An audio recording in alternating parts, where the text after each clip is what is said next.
Good morning.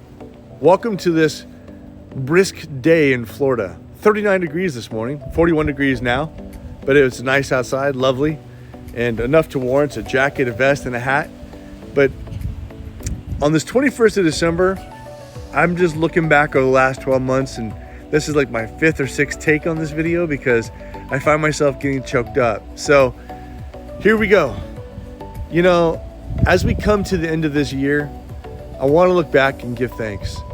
Because when we look over the last 12 months, I don't mainly see our plans or our effort or even our ideas. We see God's hands everywhere. Psalm 118 says, "This was the Lord's doing, and it is marvelous in our eyes." In January, Lisa and I sensed a calling we couldn't ignore. We began researching ministry organizations looking for something that carried the same vision and mission God was putting on our hearts. But guess what? We didn't find any. Instead of closing the door or throwing up our hands, it actually clarified something. So with prayer, a lot of humility, and honestly a little fear and trembling, we launched God's Not Dead Ministries USA. We chose that name because again and again across Scotland and the UK, we kept hearing, God is dead. The church is gone, and faith is fading or failing. But see, we believe something different, don't we? See, Matthew 28 says, He's not in the tomb, He's risen. See, God is not dead. God is alive. And God is still at work in the world today. In John 5, it says, my Father's always working. By March, we began raising support. We visited ARC in Alabama. We visited Ireland to meet other church leaders. Doors were opened, relationships formed, and the vision became clearer and clearer. Then God started doing something only God could do. We made God's Not Dead Ministries a 501c3. We got our approval. Then we started with God's Not Dead Scotland, got our approval. The same as their charity is known as a 501c3. We sold our landscape business. We put our house up for sale and we sold our cars.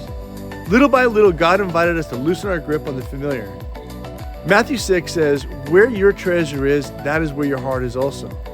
Not because following God is easy, but because obedience is so worth it. See, in Proverbs 3, it says, trust the Lord with all your heart, and He will make your path straight. And then right when faith felt stretched, the week of Christmas, God provided the final supporters we needed to reach our minimum support level. Not early, not late, right on time.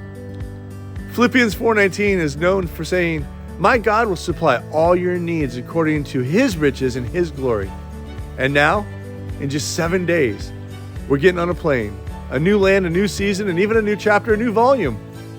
Not because we know everything that's ahead, but because we trust in the one who's called us.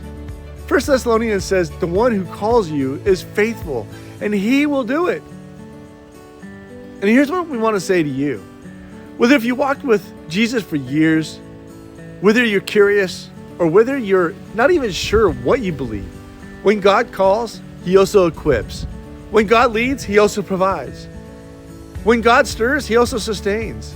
See, we walk by faith and not by sight. Your obedience may not look like ours. For you, it might be forgiving somebody, taking a step of faith, serving, giving, trusting God with something that you've been holding on to so tightly, you're suffocating it. As we close this year, maybe our simple prayer can be, God, whatever you lead, our answer is yes. Here I am, God, send me. Because God's not finished. God is moving. And the story He's writing for you and us is not over. Lisa and I are incredibly grateful and deeply excited to see what God has in store for us next. Thank you for walking this journey with us. Thank you for being a part of it. Thank you so much for your prayers, your support. It means the world to us. Now, if you want to know more, and if you want to keep tight, you can always follow us on Facebook at God's Not Dead. Okay? God's Not Dead Ministries. Journey with the Weavers. You can follow us on Instagram at Journey with the Weavers, or you can follow us on YouTube at Journey with the Weavers, and you can also look up Coffee with Russ and Lisa.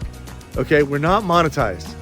In fact, we don't even have enough viewers to even begin to think about being monetized. But if you want to follow us, if you want to watch God do something incredible, tune in. It's going to be pretty cool. Have a good day.